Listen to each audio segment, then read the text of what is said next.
பிரான்சில் மிக மோசமான வெப்ப அலை வீசி வரும் நிலையில் குளிர்ச்சியை தேடி ஹோட்டல்களில் மக்கள் குவிந்து வருவதாக தெரிவிக்கப்படுகிறது.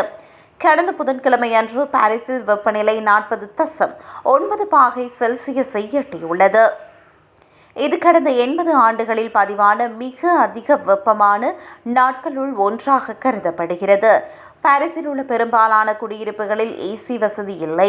மேலும் அந்த நகரத்தின் பெரும்பாலான கட்டிடங்களின் கூரைகள் வெப்பத்தை அதிகமாக உறிஞ்சி வீடுகளை உலைக்களமாக மாற்றுகின்றன. இந்த தாங்க முடியாத வெப்பத்திலிருந்து தப்பிக்க நகரவாசிகள் ஹோட்டல்களை நோக்கி படையெடுக்க தொடங்கியுள்ளனர்.